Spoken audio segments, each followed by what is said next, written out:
monumental project.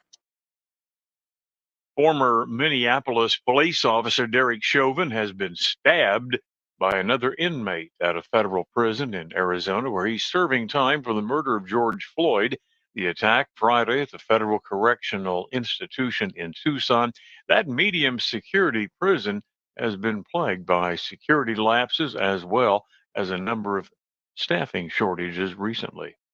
In the 1980s, Hall & Oates ruled the charts with many hit records. Now, Daryl Hall is suing John Oates, arguing that his plan to sell off his share of a joint venture would violate a business agreement the duo had made some time ago. That move quickly prompting a judge last week to temporarily block the sale during legal proceedings and arbitration. Breaking news and analysis, townhall.com. Hi, this is for Kool-Aid. The American Heart Association says the disco song Stayin' Alive is the near-perfect beat for hands-only CPR. If you see a teen or adult collapse from cardiac arrest, you only need 2 steps to help save a life. Call 911 and push hard and fast in the center of the chest to the beat of the song Stayin' Alive. Disco is back and it's saving lives. To learn more, go to heart.org/hands-only-CPR. Nationally supported by the WellPoint Foundation. Okay, men, time to be an all-star caregiver. Drive them to physical therapy, doctor's appointments. Be there emotionally and physically. Don't give up. Don't ever give up. Caregiving is tougher than tough. Find care guides at aarp.org/caregiving. Brought to you by AARP and the Ad Council.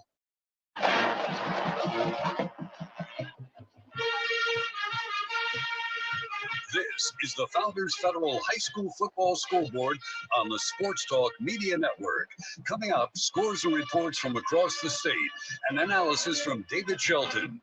The Scoreboard is brought to you by Founders Federal Credit Union. Relax, you're with Founders. Now your host for the High School Scoreboard, Phil Kornblut.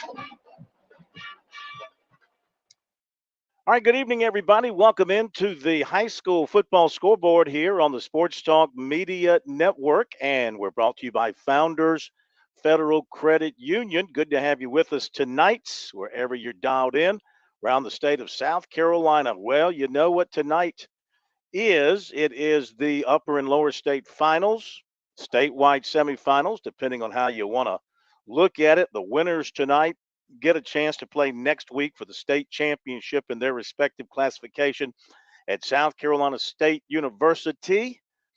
We had 10 games across the state, 2 in each of the 5 divisions. We've got a few final scores in, so let's go ahead and see what we've got on the scoreboard. We've got some championship matchups ready. In some cases, we still have a game to be determined in the 5A playoffs. In the lower state, White Knoll defeated Summerville. This game just ended. Final score of 21-14. 21-14. Summerville falls to White Knoll. White Knoll advances to its first state championship game. It denies Summerville, one of the all-time greats in our state, an opportunity to win another state championship. White Knoll awaits the winner of its nearby rival, Dutch Fork and J.L. Mann. That game is in the late stages, and Mann is clinging to a 30-28 lead they're playing over at Dutch Fork. So J.L. Mann trying to reach the state championship game. I believe, I'd have to ask David for sure, I believe it would be their first. Definitely their first as a 5A program, and they are holding on. They've had the lead most of the night. They're hanging on against Dutch Fork on the road, 30-28. So again, White Knoll advances 21-14 over Summerville. J.L. Mann leading by 2 in the fourth quarter against Dutch Fork. We go to the 4A classification. The defending state champion Bruins of South Florence, they get a 28-21 win at home over Irmo. So the Bruins will head to South Carolina State with a chance to defend their state championship. Of course, they had that great team last year, led by current USC quarterback Lenoris Sellers. And they obviously have had good players to piece into their lineup from the ones they lost last year, because they lost some good players off of their team last year, and they keep it rolling. So the Bruins move championship game. They defeat Irmo 28-21, and they are awaiting the winner of the Greenville at West Side game being played up in Anderson.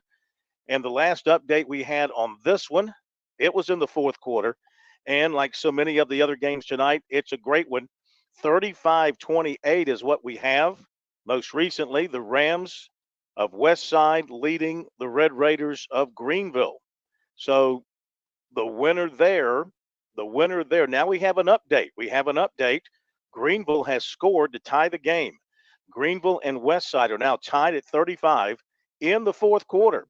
And the winner advances to play South Florence in the state championship game in 4A. So quite the drama building there up in the upstate over in Anderson. So South Florence wins 28-21. Greenville and West Side are deadlocked as they play in the fourth quarter. To the 3A playoffs, and the Daniel Lions, they win again. They hold off Belton Honeypath in another outstanding game. Daniel wins it 28-23, and they'll be advancing to the state's championship game at South Carolina State. So Daniel advances 28-23, and they will play the winner of Brooklyn Casey and Camden. That game is being played over in Camden at Zimp Stadium. It has just gone final, and Camden defeats Brooklyn Casey. That final score 46-30. So Camden over BC 46-30. The Bulldogs advance to play Daniel in the 3A state championship game. In the 2A ranks, Gray Collegiate beats Abbeville 27-12. That game was played in Columbia. Gray Collegiate wins it over Abbeville 27-12. Will face the winner of Oceanside Collegiate and Hampton County. That one has just gone final in the Low Country. Oceanside Collegiate defeats Hampton County 42-21. So Oceanside advances to play Gray Collegiate. You could call it the 2A Charter School Championship. Oceanside Collegiate to play Gray Collegiate for the state championship in 2A. And in 1A, the finals are set. Christ Church defeats St. Joseph's, its nearby rival, 53-20. And Johnsonville, having a fabulous season, wins at Bamberg Earhart 20-10. So Christ Church and Johnsonville will pair up in the 1A championship game next week.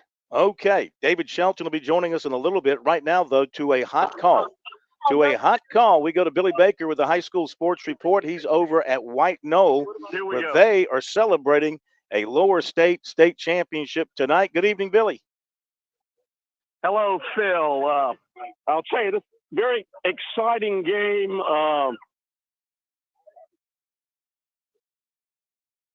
In the first half, White Knoll led 14-0, and it was a tale of two halves. I thought the Green Wave came back hard. They had a couple of home run balls to number 3, Yannick Smith. Great defensive plays. I will say this. If there's a better 5A defense in South Carolina in the last 10 years in this state, I have not seen these kids. They're the fire ants of the old South Carolina teams back in the 80s. But Nick Pelham, in his third year, Tom Knotts really hated to lose him at Dutch Fork. He's come over here, and this team is defensive-minded. They shut down Trey Green from Centerville tonight, probably only about 30 yards. But I'll tell you this, White Knoll has a sophomore quarterback who had some really good runs tonight, Landon Sharp, and he should be on some radars for recruiting. But I'm going to let Coach Pelham tell you about the mission complete now. 3 years, he's going to the state championship. We just heard that Dutch Fork has taken a 1-point lead over JL Mann. Is this a storybook possibility? The former coach from Dutch Fork going up against Tom Knotts, his old boss. It's a storybook story. But tonight, White Knoll held Somerville to 53 net yards in the first half, and that was really the story of the game. Yannick Smith, give him credit. He did have 8 or 9 catches, and he had 2 40-yard pass receptions, unbelievable runs, outstanding player. But it's a White Knoll night. They're headed to the state title, and here is Coach Pelham live from White Knoll. All right, Billy, thank you. Hello, yes, sir. Coach Phil Kornblut, the high school scoreboard across the state, and congratulations to you. What a job. How are you feeling right now? Feels great. It's tremendous. You know, we're just watching all of our kids kind of celebrate. We've gotten to know these kids really, really well over the last 3 years. They've put in so much effort. They've put in so much time. They've tried to live up to our unbelievably high standards that we try to set for them in the weight room, on the practice field, in the game field, and to see them have some success and to see them enjoy success against a great Somerville team, I'm just super proud of them. Well, obviously, what a job that program around in 3 short years, and now you're going to play for a state championship. But let's talk about your defense, because Billy and David Shelton and folks around the state who follow it, they talk about White Knoll, talk about that defense. Good on defense. Our kids are incredibly intelligent. We're able to put a lot of different things, a lot of different calls. We're able to put kids in multiple spots. They're very versatile. And we've put in a lot of things in May and in June and July that for special situations. And so our kids go and practice them every single day. They get tired of it. They get tired of practicing tackling in practice every day. You know, we practice tackling 4 days a week. Our kids, you know, roll their eyes every time we do it, and we demand do it as hard as they can. It's just paying off. So I think we're a really good tackling team. I think we're a really good defeating blocks team. And I think our kids are so smart that we're able to do a lot of different things: versatility, pre-snap, post-snap movement. And then when it really comes down to it, we're a program of toughness. And our defensive kids embody the toughness just to get the guy on the ground. You know, sometimes that's what tackling's about, just to be tougher than the other man and get him on the ground. And they did a great job of that tonight. All right, let me give you this news. We're just seeing it being reported. Final score, Dutch Fork 31, JL Man 30. We're getting that as a final score. So I don't know if you know that. If you do know it, or if you, I'm just telling you, give us your initial reaction to getting ready to go up against the master. I have no doubt that Dutch Fork would win. I've told anyone that'll listen, Coach Knotts is the greatest coach of any sport, of any level, at any time. What he's been able to do at Dutch Fork, what he's been able to do his whole entire career is really, truly amazing. And I know people say that, and I know people say how great it is, but if you really look at what he's been able to do year in, year out, the consistency, it's unbelievably impressive. And it was a great time to work for him. It was a great time to learn from him. And I had no doubt that they were going to be in the state championship game. No doubt in my mind at all. Is it going to be, I'm not going to say tough, because you're going to be very happy to have your team and you're going to be there to win the football game and do everything you can. But will it feel a little strange to you to stand on one sideline, see him on the other? I mean, I know you guys play each other in the regular season, but now you're playing for all the marbles. Yes, sir. It's going to be very strange. You know, he's, you know, other than maybe my father, I don't think I've ever looked up to any other man as much as I look up to Coach Knotts. You know, he's a fantastic coach. He's a fantastic leader of young men. It will be very odd to see him on the other sideline. Yes, sir. Well, we congratulate you. An all-Columbia state championship, that's something that we haven't talked a lot about over the years. So enjoy it. Have a great week of preparation. And, man, what a great job y'all have done. Yes, I appreciate that. You know, if I can just say one more thing. Sure. You know, that's something that people don't give Coach Knotts enough credit for really turning around football in the Midlands. Anybody that plays him in the Midlands knows that they have to work year-round. And the quality of football in our area, in the Columbia area, has drastically improved because of him coming to Dutch Fork. You know, Columbia area was dominated for minutes, and just he's been able to to lift up the whole area of football. Just one more feather in his cap. But thank you for your time. I sure do appreciate it. Let me ask you one more thing, if I may. Yes, sir. You still with me? Yes, sir. So when Yes, you sir. match up against Coach Knotts, who's going to know who better? Who's going to know? Are you going to know his thinking better than he'll know yours, or the other way around? There's no doubt he'll know me better than I'll know him. One thing I know about Coach Knotts is there's never a day where he's not competing. So even if it was a May practice, a June practice, a July practice, he was competing against what we were doing on defense, and he put it in his memory, and he'll definitely know more about me than I know about him. Good luck, Coach. Congratulations Yes, once sir. I again. See appreciate you that. next week. Thank you. Thank you. What a job. What a job. Nick I'll Pelham go get over him, at buddy. White Knoll. And thank you, Billy Baker, with the hot call. Love when Billy calls in with a hot call. What a job. White Knoll, an afterthought. Can't wait to have David on with us to talk about it. I mean, really, an afterthought for the most part in high school football in these parts. Now going to play for a state championship. And what a mentor and student, I guess, more or less, though he was an assistant coach, not a player, assistant coach with Tom Knotts there at Dutch Fork. And how about the turnaround? Boy, you hate it for J.O., man. They must have – I'm field goal that beat them because man was up 30-28. Must have been a field goal late. Dutch Fork wins at 31-30. What a year for J.O., man. What a job they've done up there. But Dutch Fork left for dead on I-26 like a deer hit by a Mack truck in midseason. Left for dead. And they turned it around. Boy, did they turn it around. Got healthy. We kept hearing David say, quarterback's hurt. Wait till they get the quarterback. Wait till they get healthy once again, and they'll be there. They'll be a factor. And sure enough, not only are they a factor, they are back in the state championship game. So we've got Dutch Fork and White Knoll set in 5A. We've got in Camden set in 3A. We've got Gray Collegiate and Oceanside Collegiate set in 2A.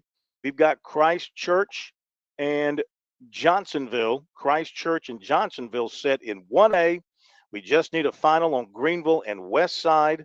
And before we go to the break, let me take another quick gander at the scoreboard, see if we've got a final posted yet. Do we have the final? I'm looking, I'm scrolling. We still time, you're telling me. 42-35. Now it must be tied. I'm sorry. Last score we have is 42-35. JP, what score do you have? 42-42? I have that it was 42-35. West Side scored first in overtime. Oh. So it'll be so they're in turn. They're in overtime. They're in overtime is what you're saying. Exactly. Okay. All right, very good. Let's go to the break, and we'll come back with more here on the high school scoreboard. We don't have a lot of scores tonight because there's only 10 games, but we'll have plenty of reports, and we'll talk to more coaches. I tell you what, man, impressed. That's our first time talking with Coach Pelham. Impressed by him, and you could kind of hear the emotion in his voice when he talked about making it to the finals and facing Tom Knotts. We'll hit this break on the high school scoreboard, brought to you by Founders Federal Credit Union. Back in a moment. Looking for a way to fight back against inflation? One viable way to help your money stay relevant during inflation is through investing. To a new investor, investing can feel like a puzzle. With so many pieces to consider, it can be hard to know where to start. But with the right guidance along the way, you can put the pieces together to create a winning strategy. That's where Founders Investment Services come in. Our team of financial advisors can help you navigate the complexities of investing and create a personalized plan that fits your goals and risk tolerance. We'll work with you to identify the pieces of your puzzle and how they fit into your financial future. When you're ready to find the pieces to your financial plan, call 866-739-7064 to speak with one of our specialists, or visit foundersfcuinvestments.com to learn about how we can help you identify the key pieces to your financial plans. Securities offered through LPL Financial, member FINRA, SIPC, and not NCUA insured. Not guaranteed by credit union and may lose value. Touchstone Energy cooperative members save more on electricity. And members save more on insurance, groceries, healthcare, restaurants, travel, concerts, and sporting events through co-op connections. Touchstone Energy is an alliance of the member-owned electric cooperatives. And as a member, the power is yours. Experience the power of co-op membership with Touchstone Energy and find out how much you can save on electricity and a whole lot more at touchstoneenergy.com. Football season is upon us, and that means Columbia is welcoming fans from around the corner and across the country. No matter where you're from, Gamecocks love coming together for game day energy that can only be found in South Carolina's capital city. Book hotel rooms, find pre- and post-game activities, and plan your spread with local favorites from pimento cheese to barbecue at experiencecolumbiasc.com. We'll see you soon, and go Gamecocks!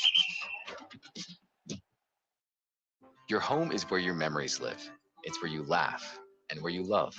We understand the importance of the valuables under your roof, tangible and intangible alike.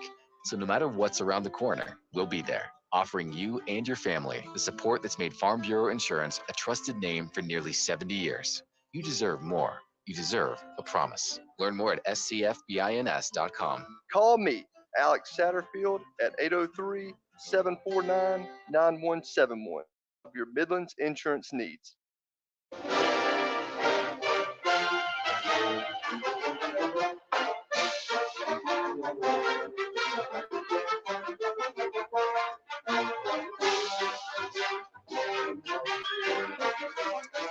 Welcome back, everybody. It is the high school football scoreboard across the states here on the Sports Talk Media Network. Foghorn Blutes on location from our coastal studios. JP Barry back at our studios in Columbia. What's up, JP? Gee, a lot of turkey, huh? You know, not. I'm not a big turkey guy. I'm not a big I'm not a big fan of most Thanksgiving foods actually. But it was nice to see my family. It was nice to go get a Christmas tree and all that. But back to the grind. That's right. Back to the grind and back to the reporters we have with us with the story on South Florence and Irmo. Emerson Phillips on the call tonight down in Florence for the Bruins and Irmo. And the Bruins are going back to the state championship to defend their title once again. Emerson, it's great to have you with us. How are you? It's actually Jason Priester on the call with Emerson. Oh, it's Jason Priester. Okay, I thought things up on me. I thought it was going to be you, but it turned out. Then I was told it was Emerson, but it's you. Hey, it's all good, man. Welcome, Jason. How are you? I'm doing pretty good, Phil. How about you? We're doing great, man. Thanks for calling and good seeing you the other day. And boy, South Florence did it again. They keep it rolling. Tell us about tonight's game. Yeah, man, this one was a little interesting. It looked like South Florence was kind of roll with this thing early. They go up 13-0 on two short touchdowns. Cyree Livingston missed one of the point afters. After the first quarter, Irmo comes storming back, pulls within a score before halftime. Then in the third quarter, when South Florence is typically pulling away from teams, they do it again tonight. They end up scoring a couple more touchdown runs by 35-yard touchdown run by Zion Gilbert. Fumble return by Justin Joe off of a Zion Gilbert fumble. And all of a sudden it's 28-7. Looks like South Florence is cruise. But Irma done. A couple of late scores. Telvin Smith with a 43-yard touchdown catch. Donovan Murph, with a 58-yard touchdown catch. Pulls Irmo to within 28-21 with just 3 minutes left. South Florence gets the ball back. They go 3 and out, punt it away. Irmo gets the ball at midfield. Cannot pick up a first down. South Florence's defense just pinned their ears back. Couple of sacks, one by Terry Gore, and that was it. South Florence holds on 28-21. 29 wins in a row for the Bruins, and now we'll be playing for their second straight state title. How about that? So when I got the score and I was talking about the game, and I mentioned, you had Lenora Sellers, you had the great quarterback throwing to his brother last year, and I guess the brother's hurt, he's out, is in Columbia. What the feeder program, the younger kids, whoever it is they had to plug in, must be awfully good as well to step right in there and keep it going. this is a totally different offensive philosophy from what we've seen from South Florence a year ago. You know, they could do a little bit of everything. Lenore Sellers throwing it around the field, strong running game. This year, they just line it up. They lean on that strong offensive line. They line it up, run it right at you. Lost their top running back on like the third play of the season to an injury. He's not been back since. So they've used a lot of Zion Gilbert and R.J. Jett in that running game. But over the back half of the season, they've gone to a lot of Wildcat with Cyree Livingston. He has scored like 16 touchdowns over the past 7 games.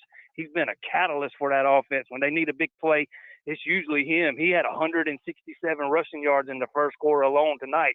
But Irmo did a good job of bottling him up the rest of the way, and they leaned on Gilbert, and Gilbert had over 100 yards tonight. But it's that South Florence defense that's so good. They allow less than 200 yards per game. It's tough to run on them. The pass defense was on point tonight. They just did not allow A.J. Brand of Irmo anything until the one long touchdown pass late in the game. There's so much speed on that side of the ball. South Florence, you know, they can lean on that running game and lean on that defense and kind of wear you down over the second half of the game. And that's typically how they've done this season. Just lean on the running game and wait until they wear you down, and it takes over late in games. Jason, great job. Boy, I hope you can get words in like that edgewise working with Emerson. Does he allow you to, expand your thoughts like that? Every now and then, man. Every now and then. We both like to talk a lot, though, so it's not always easy. Hey, I know the feeling after being with you and those other guys on Wednesday in Florence.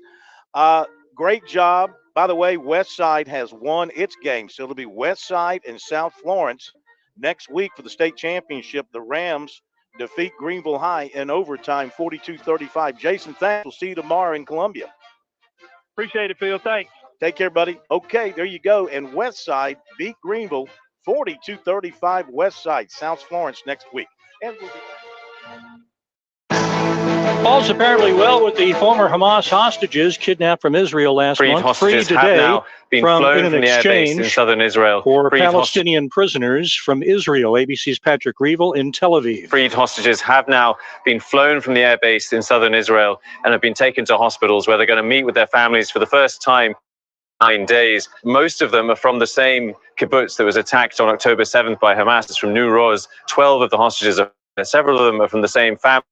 4 of them are children. The oldest was 85 and the youngest was just 2 years old. Also, there were these 10 Thai nationals who were workers in the kibbutz who were caught up in the attack and who were released unconditionally by Hamas. Just outside of Boston, pro-Palestinian demonstrators in a shopping area. The Boston Coalition for Palestine says in a statement they were targeting the Puma store, a Germany-based company, makes equipment for the Israeli national sports teams. Chuck Sievertson, ABC News. And the Southern Rocky Mountains through the end of the weekend. The news comes as TSA expects a record-breaking 3 million travelers to fly home on Sunday. This is SRN News. UpFaithandFamily.com is the leading streaming service for uplifting entertainment. With holiday family-friendly favorites, exclusive movies, plus romance movies, inspiring faith series, comedies, documentaries. It's commercial-free. Stream on your phone, tablet, or TV. Go to UpFaithandFamily.com/Salem for a free 14-day trial. Just for Salem listeners, use promo code SALEM23 for 50% off the monthly rate for your first 2 months. UpFaithandFamily.com/Salem. Are you looking for a meaningful way to preserve our nation's history? Consider purchasing a Blueprints of Liberty brick. Each purchase helps to build Liberty Village. By sponsoring a brick, you become a part of the Blueprints of Liberty Village, a unique destination that brings our... Hey everybody, I'm David Jolly of the Higgins and Halloran Insurance Group. When you think about insurance, I ask that you think of me. I'm homegrown in the Midlands, I live in Lexington, I'm a lifelong learner, teacher, coach, and friend. There are many insurance agencies out there, and there's even more agents. How am I different? I served 20 plus years as a coach and teacher. I'll help you understand it. I've done this for a long time. I've been there for folks during horrible times in their lives. It's not easy, but it's when I can help the most. I'll explain the right insurance coverage, not try to sell it to you. Best of all, I'm an independent insurance agent. I want to be your trusted insurance advisor. I have no quotas to fill. I work for you, and I'll find you the best and most affordable coverage to fully protect you, your family, and your business. I'm always available to my clients, who I get to know as friends. I can help with personal insurance, like your homes, vehicles, or boats, your commercial, for business owners. And it doesn't matter how big or small your company is, I want to help. So when you think about insurance, think of me, David Jolly of the Higgins and Halloran Insurance Group. Online at higginsandhalloran.com or give me a call at 803-850-0054. Have you fallen behind on your taxes and might be facing IRS penalties? Have wage garnishments, levies, or liens? Have unfiled tax returns? You want someone local and qualified. Don't fall for those national spots. Meet with me, Teresa, at Capital City Professional Services, and let me help you through your tax maze. I can help with all your tax resolution issues. There are options to get you back on track. Call Capital City Professional Services, 400-8683. That's 400-8683. How would you like to get high-speed internet for your home for less than $2 a day? That's right, for about $50 a month, you'll get lightning fast internet. Are you paying less than $50 a month right now for your internet? Then call Whole Home Connect right now for blazing fast internet at $50 a month with no price increases, no hidden fees, no contracts, no upfront costs, no equipment fees. It's a great deal. And guess what? You can try it for 15 days. If you don't like it, you get your money back. But you're gonna love it, and you're gonna love the price. Internet for your home for $50 a month. That's less than $2 a day. Plus, no contracts, no upfront costs, no equipment fees, and our 15-day guarantee. Call now. 800-245-1537. 800-245-1537. 800-245-1537. That's 800-245-1537. This is Ian with AccuClean. With the holiday season and gatherings with friends and family quickly approaching, now is the perfect time to get your carpets, rugs, and upholstery cleaned. AccuClean is a veteran-owned and local carpet cleaning company located in the Midlands for over 20 years.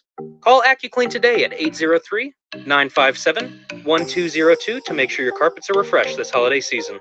Once again, that's AccuClean at 803-957-1202. We hope to see you soon.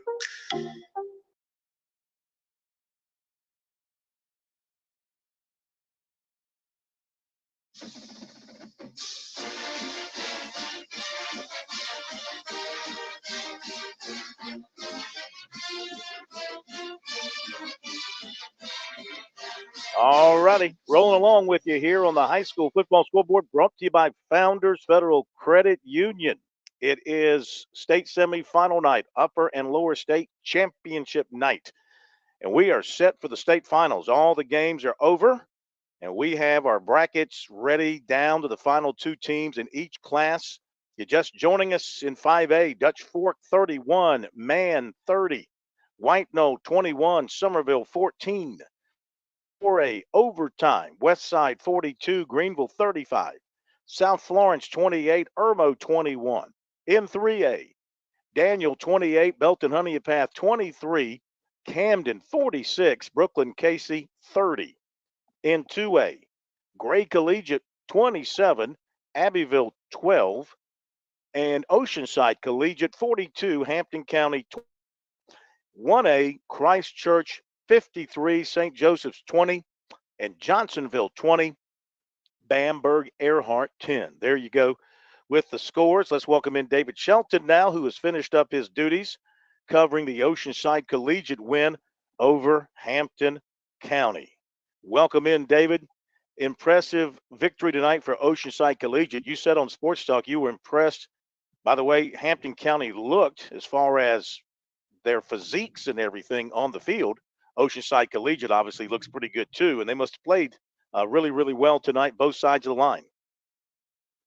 Well, Oceanside Collegiate played really good for about 5 minutes, and that's all it took because they were down in this game 21-14 with about 8 minutes to go in the third quarter. Zion Dobson, the Mr. Football finalist from Wade Hampton, had just ripped off a 77-yard touchdown run, and Oceanside was up 14-0. Down 21-14.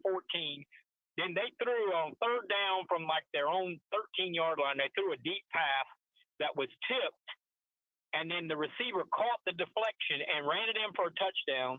And from that point on, they scored 3 more times in the next 4 minutes. They blocked a punt for a touchdown. Wade Hampton fumbled a kickoff, and on the first play, Oceanside threw a long touchdown pass, and then Wade Hampton kind of, maybe panicked a little bit, tried to get a 4th down play deep in their own end, and didn't get it. And Oceanside scored in 2 plays, and it went from 21-14 to 42-21, and then the 4th quarter was just sort of melted. Oceanside ended the game on the 2-yard line. Could have scored again, but took a knee. But it was not. Oceanside did not have until the last drive of the game. They had like 12 yards rushing. They threw the ball pretty well, but a couple of lucky plays. But Zion Dobson kept Hampton County in the game. He's legit. He had about 200 on the ground. But really nothing after that 77-yard run. He didn't do a whole lot after that. And Oceanside kind of stiffened up defensively. I think Oceanside was the better team. I thought I picked them to win. But I tell you what, for a little while there, it was touch and go. There was a lot of nervous fans on the Oceanside side. On the Oceanside side, that's kind of hard to say. You're right. Until they had that spurt, it was in doubt. And so, David, you've got your charter school state championship game in 2A, Oceanside Collegiate and Gray Collegiate. What do you think?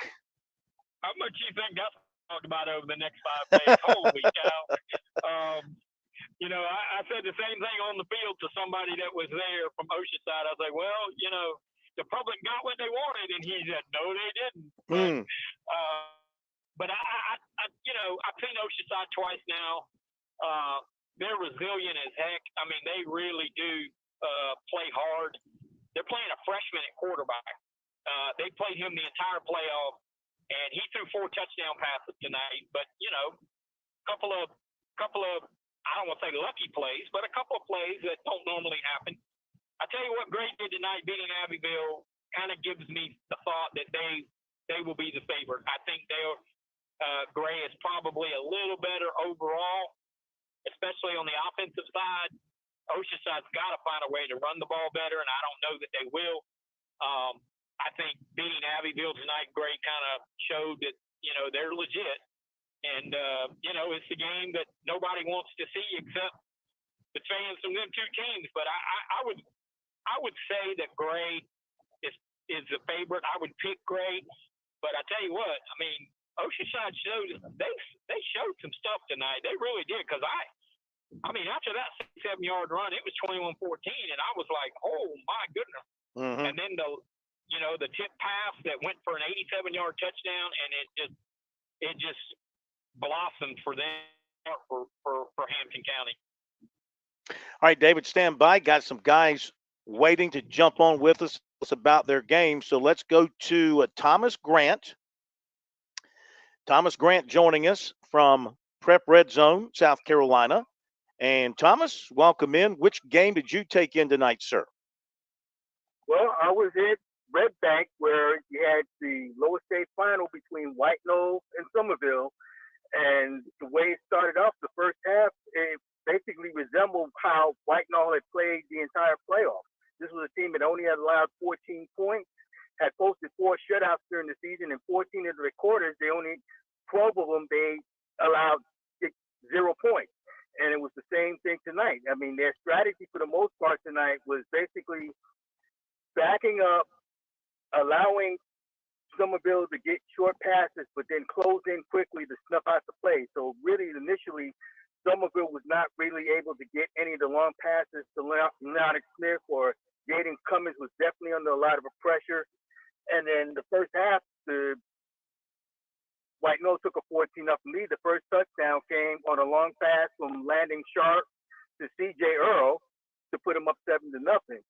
Then just before half, they got after another long pass from Landon Sharp and a run, they were able to get a 5-yard touchdown from Tion Fanning to go up 14-0 at the half. The second half, initially started the same way with White Nose defense, in particular Jaden Kimball, who literally was everywhere on the field tonight. I mean, he was not only on defense, basically making big hit after big hit and big stops. He was also playing wide receiver, also running back. He handled the punting duties, and he actually had quite a few kicks that kept Somerville deep in their own territory. And for the most part, it was going that way until Somerville finally got that big play that we're looking for from Yannick Smith, where he got a 56-yard reception, which set up the first of 2 touchdowns by Trey Green.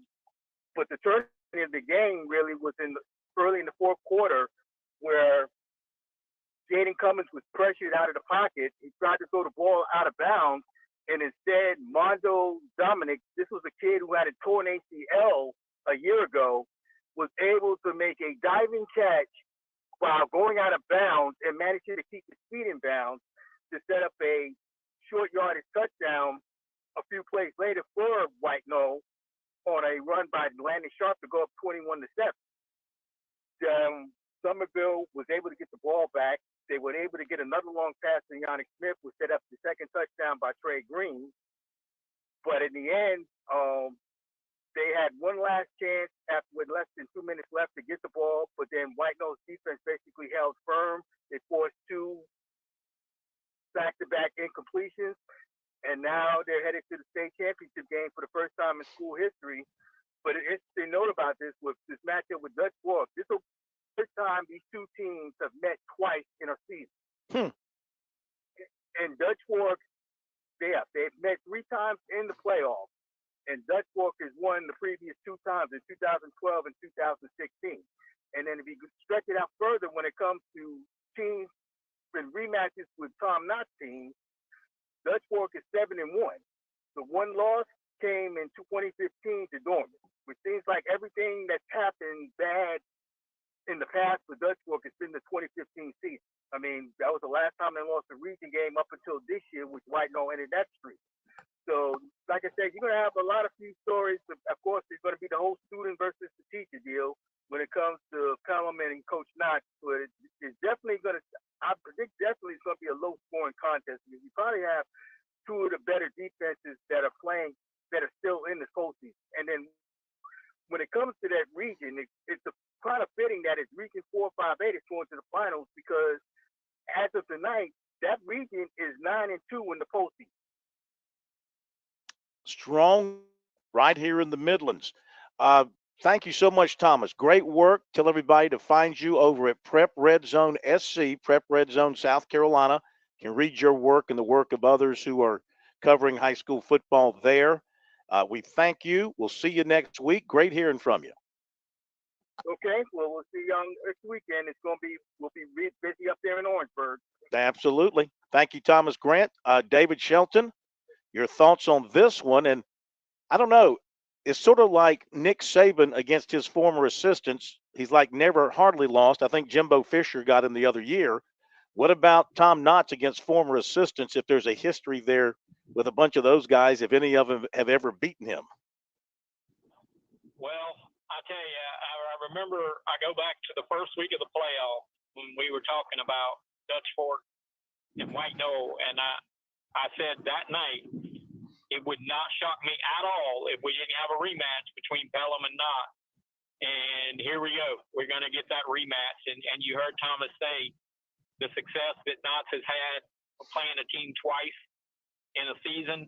I have great respect for White Knoll and the season they've had, but I would be the biggest hypocrite in America if I said that White Knoll was going to beat Dutch Fork after I've been saying since October Dutch Fork was going to win state championship.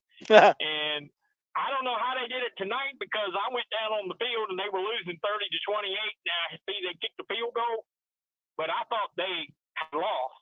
And and I was about to give kudos to J.O. Man, and they deserve it. Yeah. As does Somerville. I mean, those were 2 great teams.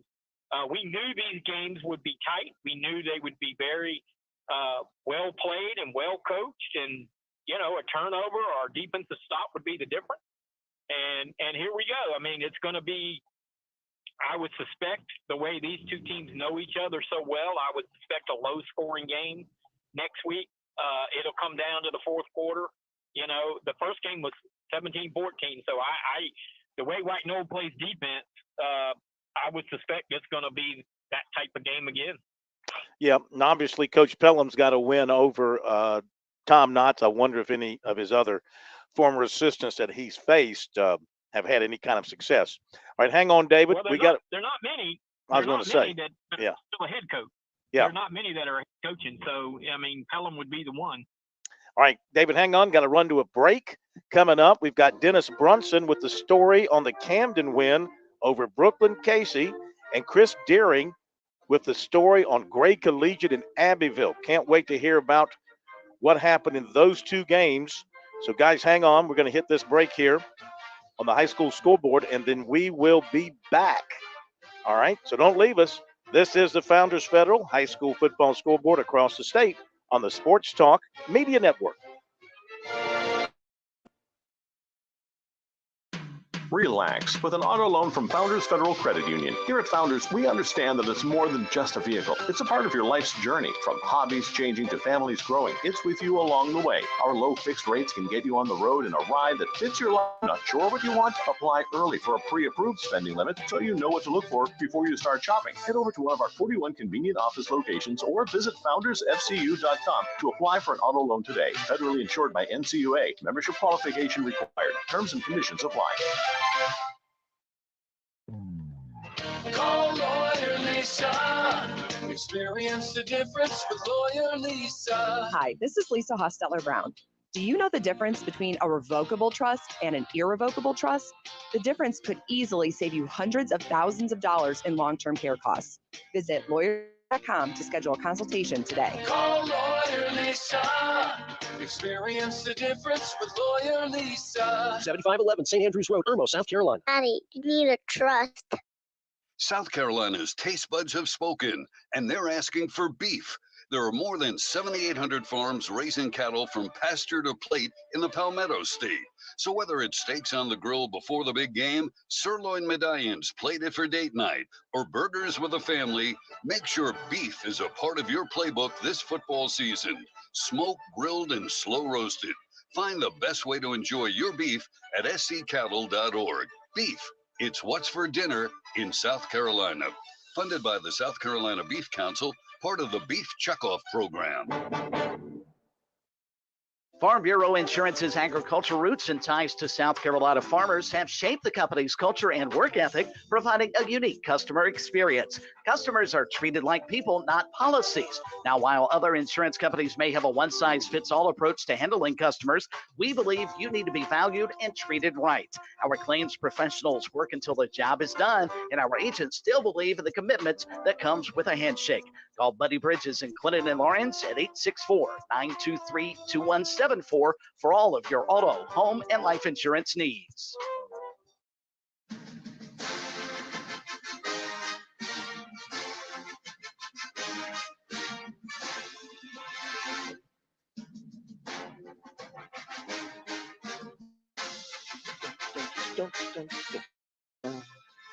Welcome back, everybody, to the high school football scoreboard brought to you by Founders Federal Credit Union. Phil Kornblutz on location.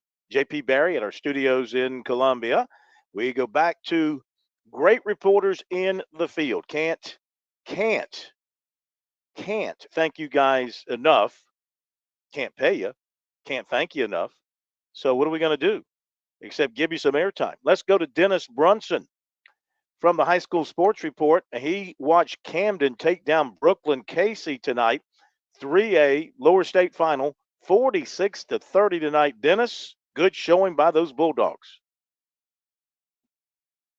Night, man. They had everything working. They've got a lot of different weapons, and obviously Grayson White's quarterback, and Avery Hickman, good little running back, and then they've got John Mayrant at wide receiver, and they get the little shovel pass, jet sweep, whatever you want to call it, with him, and he's just tough to stop. And they just had everything clicking tonight.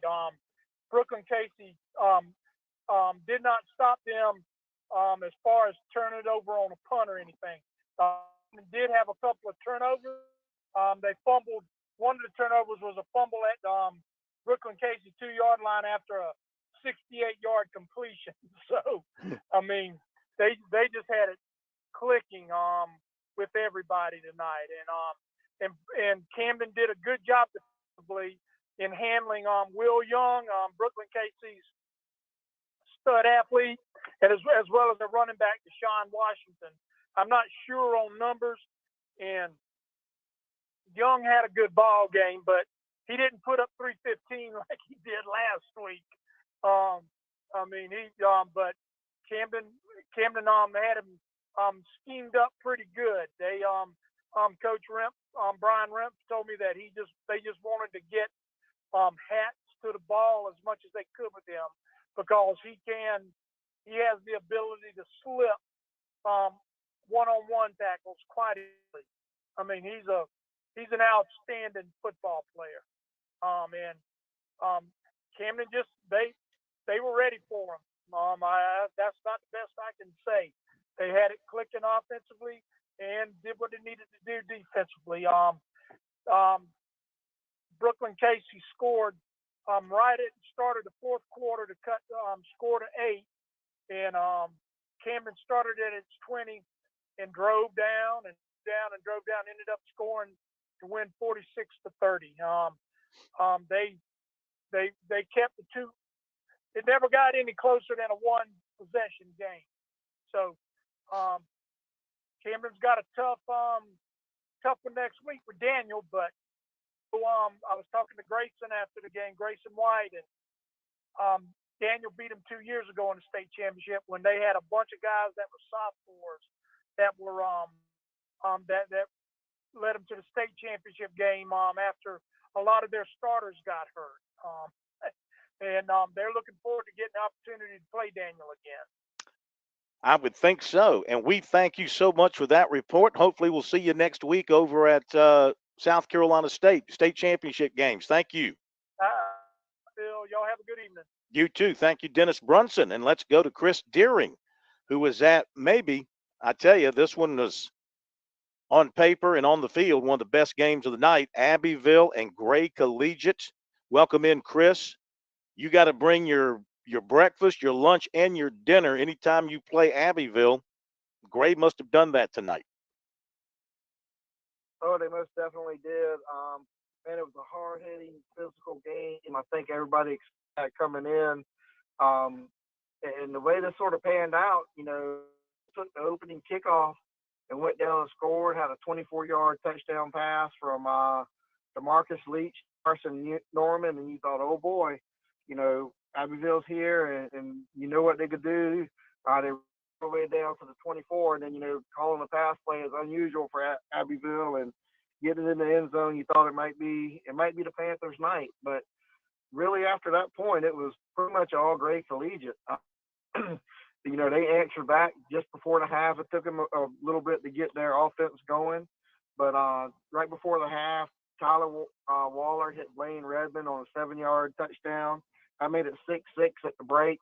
And, you expected the second half to be another slugfest like it was. But ended up having a couple of big plays that really turned out to be the difference, I thought. Gray took the lead with 5 minutes to go in the third quarter. Waller threw his second touchdown pass to Jamarius Lockett, an 18-yarder, and I gave him a 13-6 lead. But it didn't take Abbeville long. A couple of possessions later, Leach broke free on an 80-yard touchdown run to get it to win 13-12. There was a penalty on the extra point, so Abbeville tried to go for 2, and they missed it. Michael Bolware came through, made the big stop, so it's 13-12 Collegiate. But then on the ensuing kickoff, probably the turning point of the game, B.J. Montgomery he bobbles the kickoff, he drops it, but he's able to pick it up, and he goes 88 yards for the touchdown. That makes it 20-12 Gray late in the third quarter. And so, Abbeville's got their backs against the wall. They have to punt on their next possession, and Gray takes it on and scores the final touchdown with 7:59 to go. Montgomery added a 5-yard touchdown, and that made it 27-12. And Abbeville had to throw it at that point, and everybody knows that's not the Panthers' strong point, and weren't able to move it much after that. But big win for Gray Collegiate. You know, they won the state championship 2 years ago. They won it all, and now they get to go back and they'll kick the weekend off against Oceanside Collegiate on Thursday night. Wow, looking forward to that. Thank you, Chris. Great job as always. Chris reporting for Prep Zone South Carolina, Prep Red Zone South Carolina. And we thank you, and you can read Chris's stuff there. And we'll see you down in ARG next week, I'm sure. Yep, looking forward to it. See you down there for all 3 nights. You got it, sir. Thank you. All right. So, David, you've heard, you were there. You saw Oceanside. You just heard that report.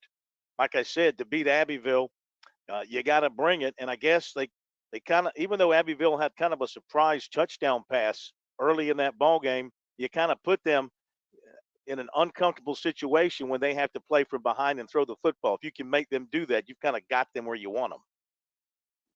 Yeah, I mean, you can't do that with Oceanside because they can throw the football. But you know, Gray is underrated defensively, and Oceanside is very good on defense. So I really don't. I mean, if Gray scores 28, they probably win the state championship against Oceanside. But I don't know if either team can score 28. I know Gray has explosive capability, but I've seen Oceanside 2 weeks in a row, and they did give up. They did give up the big run tonight. So I mean, every team's going to do that. There's going to be ebbs and flows, but I like Gray to win the game, but I think it's going to be very competitive. It'll be fun to watch in that, you know, you're going to see 2 teams that are maybe outfitted a little bit differently than your typical public in a lot of cases. In other words, they maybe have a little more money, different situation as far as how they get their players. And you know, everything that's been talked about with these charter school situations will be on display in particular. Is this the first time? We'll talk about it after the break. I'm just trying to think. The first time we've had 2 charters facing off for a championship. We'll talk more about that after the break. WQXL Columbia, W264DF. From the Bart Fireside Studio, the solution for keeping you warm this winter. This is 107 The Point. Press that button, home stew. WQXL Columbia, 64DF. From the Bart Fireside Studio, the solution for keeping you warm this winter. This is 107 The Point.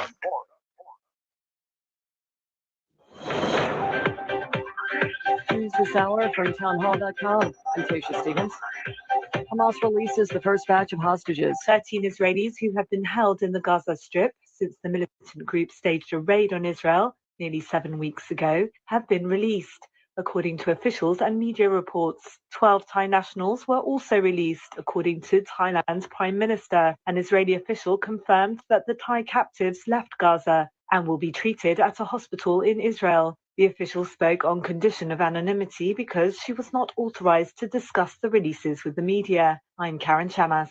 The victims of a fiery crash at a U.S.-Canada border crossing have been identified. The Niagara Falls Police Department says 53-year-olds Kurt and Monica Villani of the Buffalo suburb of Grand Island, New York, were in the vehicle that crashed into a border checkpoint in Niagara Falls, leading to border closures in New York on the day before Thanksgiving. The Erie County Sheriff's Office released a statement from the husband and wife's family, extending gratitude for the condolences they've received and asking for privacy. Still unknown details on what exactly led to Wednesday's crash at the Rainbow Bridge. The Villani's car raced through an intersection at a high rate of speed, hit a low median, and was launched through the air before slamming into a row of security booths and bursting into flames. I'm Jennifer King. We made it through another Black Friday. Retailers are hoping you're ready to buy this holiday season. They're stepping up the discounts to try to attract those who are holding out for the best deals. At Macy's Herald Square in New York, shoppers began streaming in soon after the doors opened at 6 this morning, finding discounts up to 50% on almost all boots and shoes. Many handbags were half-priced. This woman in the Los Angeles area was looking for bargains at the mall last night. Yep, Thanksgiving night. 60% off, 70% off, up to. Take it where you can. She talked to ABC7 Los Angeles. I'm Rita Foley. More on these stories at townhall.com. Attention all patriots, are you ready to embark on an unforgettable expedition? You're invited to journey with me on the Patriots Alaska Cruise, June 2024. We'll dive deep into geopolitical trends and unpack the influences shaping today. This experience is more than a vacation. It's a chance to participate in profound discussions and spirited debates with like-minded patriots. 7 action-packed days will explore new ideas and chart a course toward a bright American future, all while surrounded by the raw majesty of Alaska's natural wonders. Experience powerful creation as you're immersed in the splendor of glaciers and fjords. Together as patriots in this amazing landscape. Mark your calendar, June 29th to July 6th, 2024. Learn more and secure your spot on this once-in-a-lifetime adventure by calling 855-565-5519 or book online at patriotsalaskacruise.com. Nissan will invest $1.4 billion to update its factory in Northeast England and make electric versions of its 2 best-selling cars. It's a boost for the British government as it tries to revive the country's ailing economy. The Japanese automaker manufactures the gasoline-powered Qashqai and smaller Juke crossover vehicles at the factory in Sunderland, which employs 6,000 workers. The company says it's directly investing up to £1.12 billion to produce electric successors to the 2 models. Correspondent Jeremy House reporting. A post-Thanksgiving storm could threaten travel plans for the Midwest. The National Weather Service says the winter storm will bring heavy snow across the Central Plains and the Southern Rocky Mountains through the end of the weekend. As TSA expects a record-breaking 3 million travelers to fly home on Sunday. U.S. health officials are expanding a cantaloupe recall after the number of salmonella cases more than doubled this week. News and analysis at townhall.com. I'm Kimberly Cockrell from Washington. I work closely now with MAD South Carolina. In 1993, my best friend Nancy was killed in a drunk driving crash. MAD was there for me and will be there for you if you've been affected by a drunk or drugged crash. Friends, this is Kevin Cohen. If you've been impacted by one of these tragedies, let MAD help you. Online, it's mad.org, or call them 748-7333. That's 748-7333 for MAD. I build a rocket and watch it soar, clean the oceans and make the world a better. Learn more at She Can STEM, a message brought to you by the Ad Council.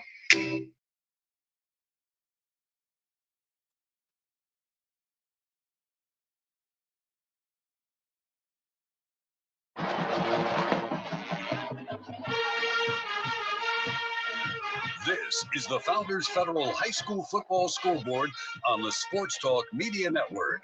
Coming up, scores and reports from across the state and analysis from David Shelton. The Scoreboard is brought to you by Founders Federal Credit Union. Relax, you're with Founders. Now your host for the High School Scoreboard, Phil Kornblut. Welcome back in, everybody, to the High School Football Scoreboard across the state of South Carolina, brought to you by Founders Federal Credit Union. It's great to have you, Phil Kornblut and David Shelton, and also J.P. Barry back at our studios in downtown Columbia.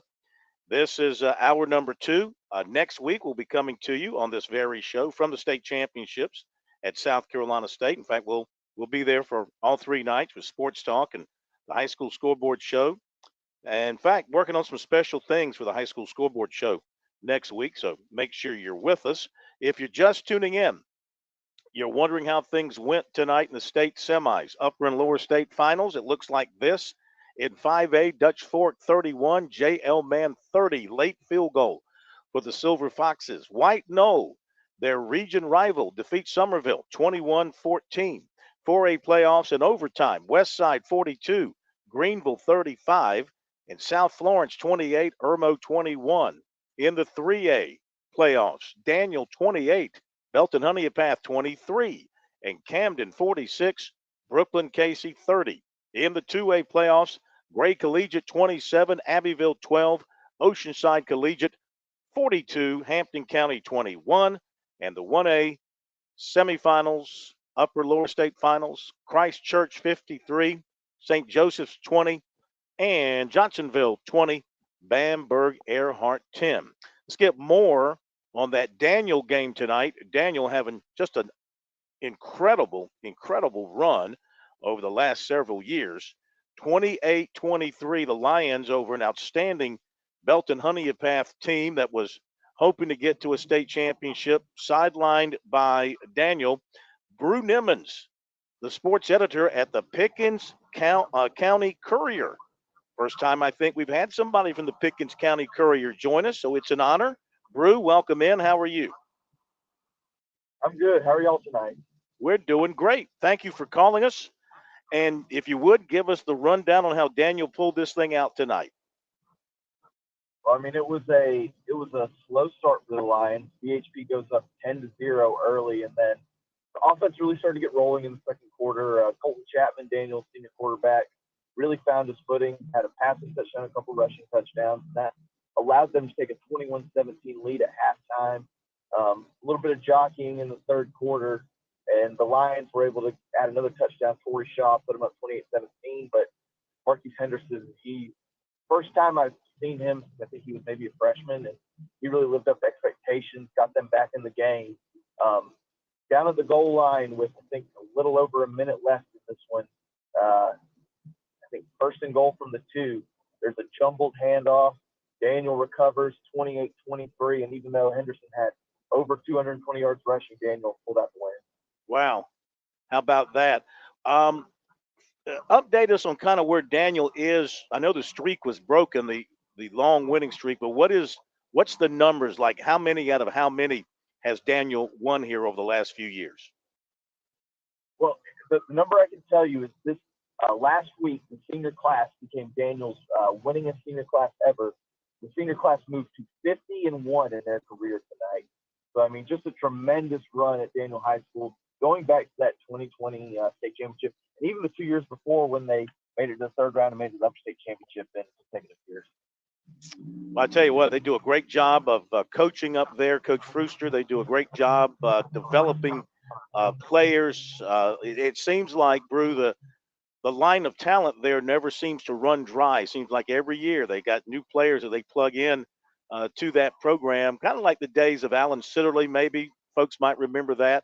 And of course, they've had other great coaches there as well. But the flow of talent just seems to continue there. I mean, it's been tremendous, honestly, to be a part of it. I started covering Daniel.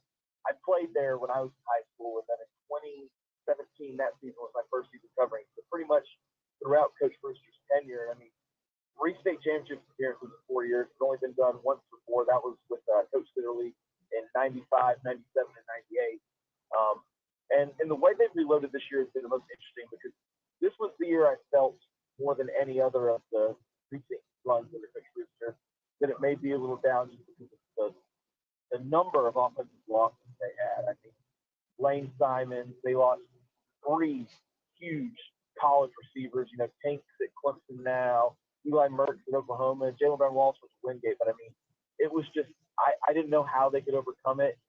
Colton Chapman's done a tremendous job coming on this year. Takari Bennett's the first 1,000-yard running back Daniel had. Jalen was in 2013. Defense is as good as I've seen today. Well, Brew, we thank you for calling us tonight. I'm sorry we missed you during the season, but if you would, save our number, make a note to remember us come next football season. Love to have you with us on Friday nights to give us the story on the Daniel game. Really appreciate that.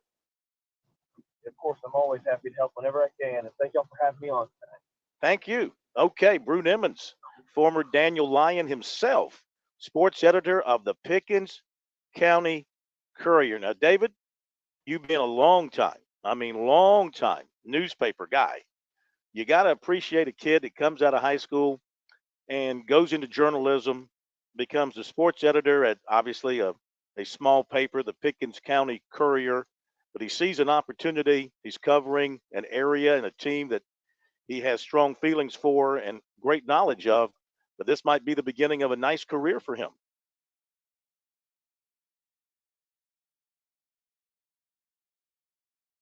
And David was left speechless by that introduction. JP, we lost David? Here I am. Oh, there you go. Yeah, but I totally agree. And I was saying, I said, I'm the old guard, so I'm not gonna be around forever. So we need these young bucks to come and take the handle. And guys like me and Chris Deering, I know he'll appreciate me saying how old he is, but Yeah. I am older than Chris. Dennis Bunson's older than me.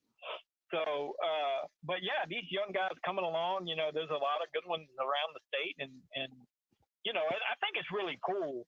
You grow up in a certain area, and then you get to go back and cover their high school teams, in the area that you grew up in, so you have an idea of the history of the area, not just Daniel, but in the Pickens County area.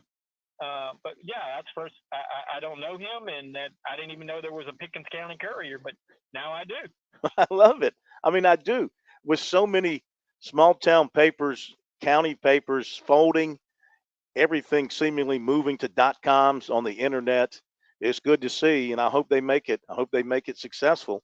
Hometown reporting, hometown newspapers, those are the lifeblood. Those were the lifeblood of communities back then. So many of them have dried up for obvious reasons. Just glad to know that there's people out there still working it and walking the sidelines and kicking up the chalk, so to speak. So thanks to Brew. I appreciate him joining us tonight. So David, let's talk about Daniel. 50-1 for that senior class. I mean, that's gotta kind of leave you shaking your head and saying, wow, that's incredible. And that only loss was in the state championship game or state semifinal game, right? Yeah, and I tell you that a lot of people felt the way Drew felt, including me, that maybe if they were going to take a step back, lose a few games, this would be the year, because they did lose so much talent the last couple of years, and and what Jeff Fuchsier's done this year is really remarkable. To stay on top and just take every challenge as it comes, and to win a game tonight. Belton Honeypass about to go in and take the lead on the 2-yard line, and they force a fumble and recover it. It just speaks to what he's been able to develop in that program in terms of just the tradition and the never give up, and like Drew said, you just have another group coming from JV, from B team. They hit the weight room, and then by the time they're sophomores, they're ready to contribute on the varsity level. But them and Camden gonna have a heck of a game. If I was forced to pick, I'd take Daniel right now, because I think their defense is really the strength of their team. But I tell you, that Camden offense, they just keep putting up points every week. But they do give up some points. But man, they're that big old quarterback, Grayson White, plays defensive end and quarterback. How much do you see that around these days? They're very tough, physical team. It's gonna be a physical game. And I remember, was it 2020 or 2021 when they played at Spring Valley? I think it was 2020. I think it was COVID year, and they just had that high scoring game, just back and forth, back and forth. I kind of think this might have an opportunity to be that type of game.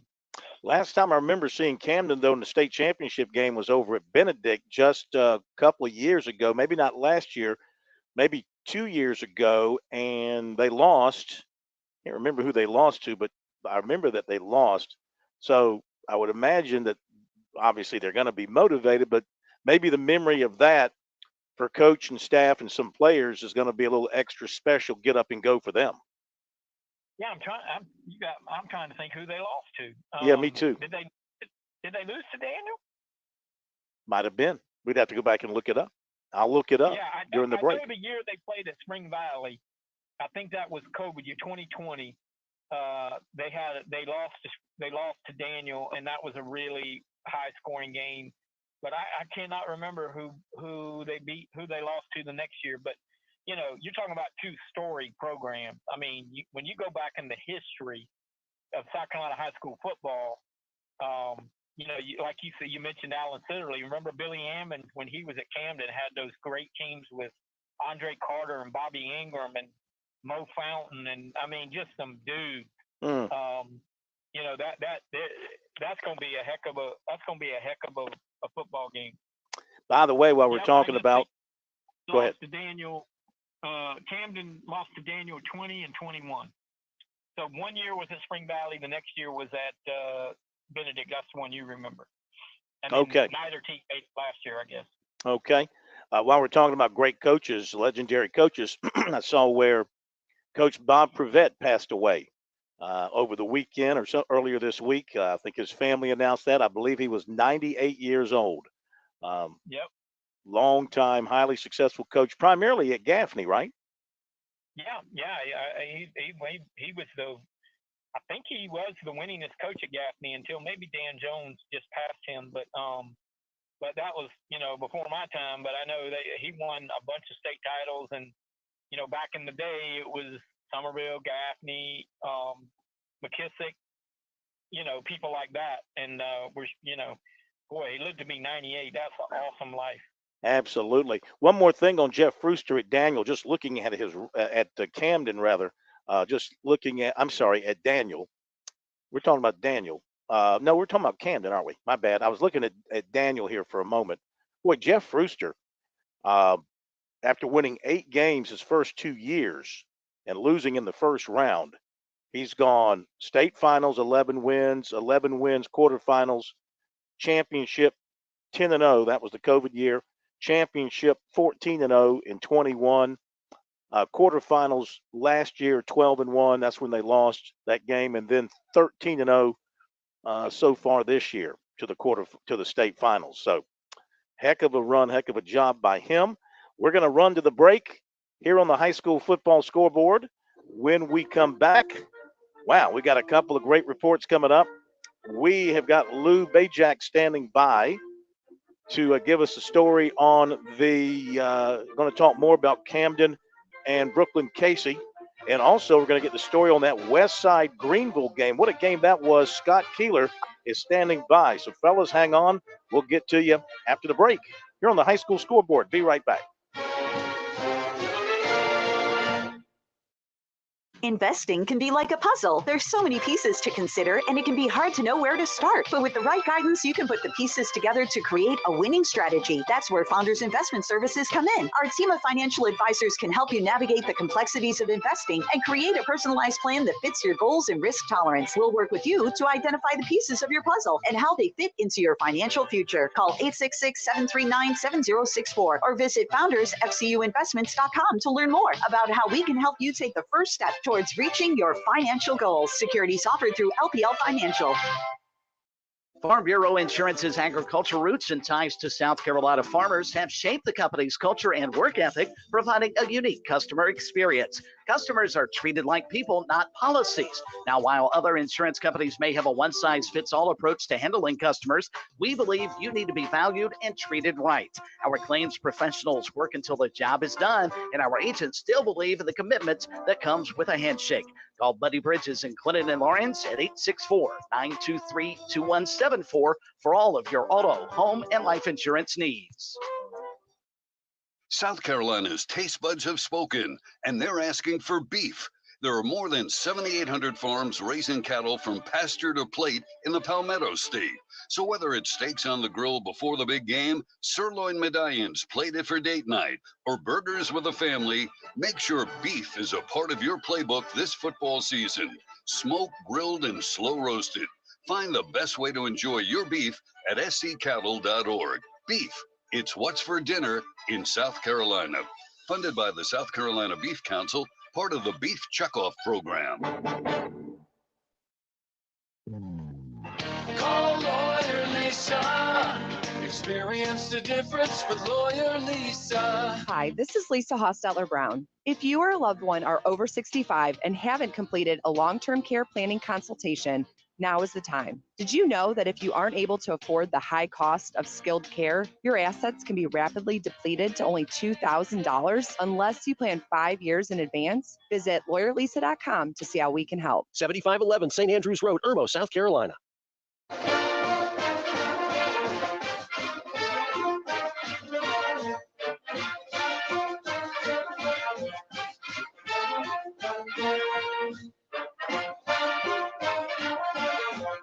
All right, let's jump right back into it here on the high school scoreboard. Lou Bajak from the state newspaper. joining us now. He was over at that Camden BC game tonight. And welcome in, Lou. It's great to have you with us. What'd you see? What'd you take away from that game as we look ahead to the state championship next week with Camden and Daniel going to mix it up? Yeah, we're round 3. Daniel won in, like you guys said before the break, in 2020, 2021. Now Camden will get a shot. And just a great performance offensively tonight by Camden. They didn't punt. They scored. It was either score or turnover. I mean, they scored 6. They had 9 drives, 6 touchdowns, 3 turnovers, and all 3 were inside the 20. So it could have been a lot worse. BC, credit BC for hanging in there, coming up with some big defensive stops. They just couldn't get the one. They got it to 38-30 on the first play of the fourth quarter, but they couldn't stop Camden on the next drive. Camden drove it. I think converted on 2 fourth downs. The last one coming on a 4th and 2 at the 5. Grayson White, their quarterback, ran it in.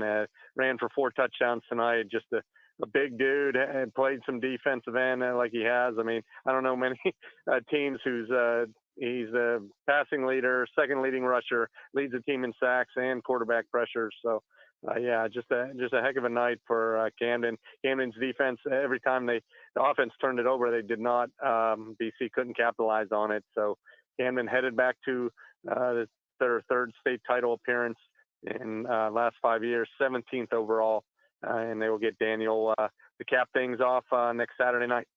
Well, one thing about Brian Rimpf, no matter who he faces, he's going to have the best beard of anybody on the sideline. And, you know, what about him as a coach now? He took over in 2017, a little bit of a slow start, but once he got past that first year, he's had them rolling, as you mentioned, the finals, the many that they've been to. What is it about him? Is it that NFL mentality that he brings to this program? Yeah, I think that, and I think he's just embraced the culture, you know, with the tradition and the history of Camden. I think he's embraced it, and they've welcomed him, and he's put together a really good staff. You got some former head coaches, and you got just a good staff, and they've had some talent, obviously, to come through. But it's just every year, I think their offense is just really strong.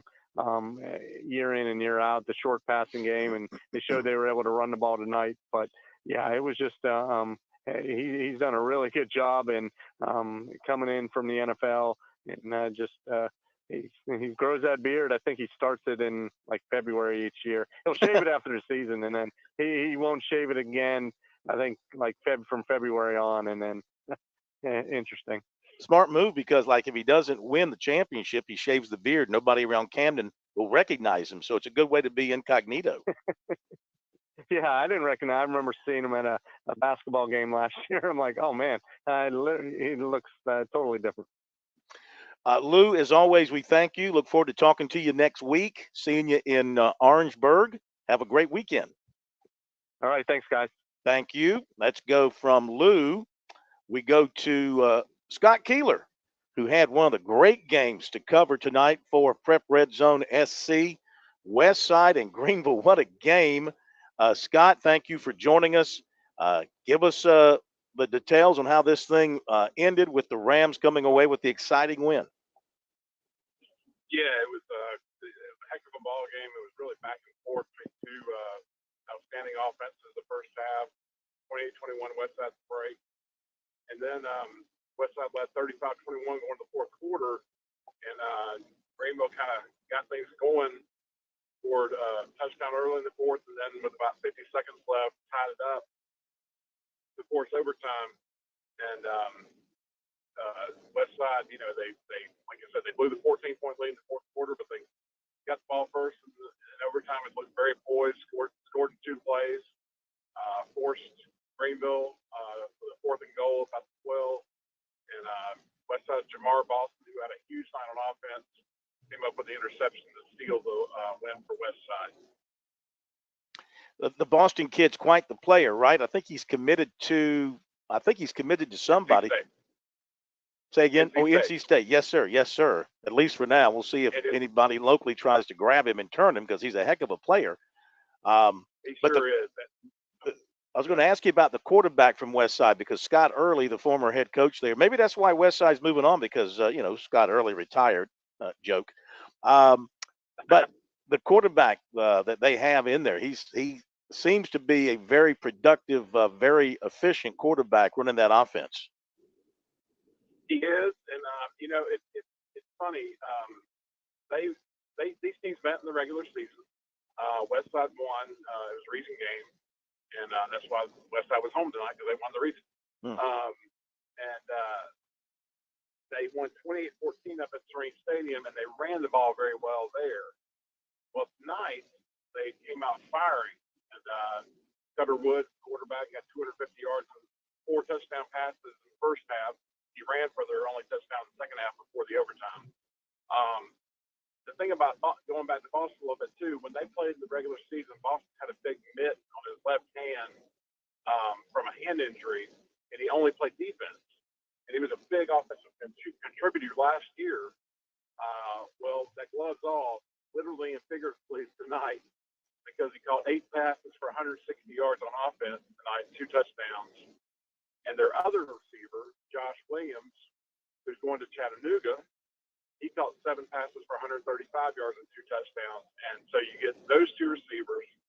They've got a stable of running backs that are really good. And Cutter Wood's kind of directing the show. It's a really, really tough offense to know what to do against, how to try to defend it. Well, this should be an intriguing matchup between Westside and South Florence. Scott, thank you so much. Appreciate the calls all season long. Hopefully we'll see you possibly in Orangeburg at the state championships. If not, we'll talk to you during the football season next year. Yeah, we'll see you next year. Phil got Furman to be playing next week at home, so probably be next year for me. But it's been a pleasure talking to you all year. Oh, same here, man. Thank you, and great work for you. And give us the website up there one more time that you guys have got going covering high school sports. I've got a few. I'm working. Ian here recruited me to Prep Red Zone, which we've been doing some work for, and we've been a little busy over at Harrison Tuttle, but we still got that going through those 2 sites. That's great, man. Keep up the good work, and we'll talk to you next year. Thank you. Okay. Thank you, Bill. Thank you. All right, Scott Keeler. Appreciate that. David, we'll talk about this because I got a text message on somebody watching South Florence tonight. Said, yeah, they won 28-21. Didn't throw it a whole lot. So we'll talk about maybe the differences in these 2 teams meeting up for the 4A championship. Be back in a moment. At Simply Safe Home Security, your safety is the only thing that matters. That's why you get 24/7 professional monitoring for less than $1 a day, because every home deserves to be protected. Right now, get 50% off the whole home security system named the best of 2023 by U.S. News and World Report. Visit simplysafe.com/radio to save big today. Advanced Home Security, 24/7 professional monitoring for less than $1 a day. There's no safe like Simply Safe. Dell's Black Friday event is their biggest sale of the year. Shop limited time deals on laptops like the stylish, innovative XPS 13, engineered to do it all on the Intel Evo platform. Plus, save big on ultra-sharp monitors and top brand accessories. It's the perfect time to upgrade any home, business, or gaming setup powered by Intel Core processors. Shop now at Dell.com/deals to take advantage of huge savings and free shipping. Again, that's Dell.com/deals. By Diane's Fine Desserts of Massachusetts are being voluntarily recalled because a peanut allergy warning was left off the package. This is SRN News. So right now may be the perfect time for you to rethink how you pay for health care. And here's why. Not only is it open enrollment for a lot of people, it's also a time you can join MediShare and save even more than usual. For many families, switching to MediShare saves about $500 a month, which is a game changer for a lot of people. But what's more, they like it. MediShare has double the member satisfaction rate compared to health insurance. Double. MediShare thing too. For over 30 years, it's a Christian community of more than 400,000 members. And here's the thing too, if you join before November 30th and you mention the promo code SHARE, you'll get another $150 savings. So I'll give you the number here in a second, but Just call. You'll get Fran Halloran here. Now listen closely to what I'm about to say. I'm a business owner, and many of you listening right now, you're business owners as well. The first rule in owning a business is this: don't waste money. I see business owners waste their marketing dollars all the time. Not me. I figured out a long time ago that spending my marketing dollars at the point was not only intentional, but extremely profitable as well. If you're a small business owner, you owe it to yourself to sit down with Kevin Cohen and ask him to create a custom marketing plan for your business. He's looking for folks just like you who believe in local to partner with him in 2023 and beyond. Trust me when I tell you, partnering with The Point works. You will see results and your marketing budget will no longer be wasted. Give Kev a call at 803-563-8558 and tell him the Money Coach sent you. Have you fallen behind on your taxes and might be facing IRS penalties? Have wage garnishments, levies, or liens? Have unfiled tax returns? You want someone local and qualified. Don't fall for those national spots. Meet with me, Teresa, at Capital City Professional Services, and let me help you through your tax maze. I can help with all your tax resolution issues. There are options to get you back on track. Call Capital City Professional Services, 400-8683. That's 400-8683. You are cheap. No, I'm not. You are cheap. No, I'm not. You are cheap. No, I'm not. You are cheap. Well, maybe I am. If you're buying a diamond ring for your wife, it's not cool to be cheap. If you're buying airline tickets, it's very cool to be cheap and called Trip Amigo, where you can fly anywhere in the world and save up to 75% on over 500 airlines and 300,000 hotels. Plus, rental cars and vacation packages. Visit family, friends, or go on a once-in-a-lifetime vacation. Go ahead, be cheap. We have special fares we're not allowed to publish. When you book your airline reservations with Trip Amigo, you'll spend your travel money when you get there, not by getting there. Call Trip Amigo now and mention the travel code AMIGO and save even more. Call Trip Amigo now. 800-772-4165. 800-772-4165. 800-772-4165. That's 800-772-4165. This is Ian with AccuClean. With the holiday season and gatherings with friends and family quickly approaching, now is the perfect time to get your carpets, rugs, and upholstery cleaned. AccuClean is a veteran-owned and local carpet cleaning company located in the Midlands for over 20 years. Call AccuClean today at 803-957-1202 to make sure your carpets are refreshed this holiday season. Once again, that's AccuClean at 803-957-1202. We hope to see you soon.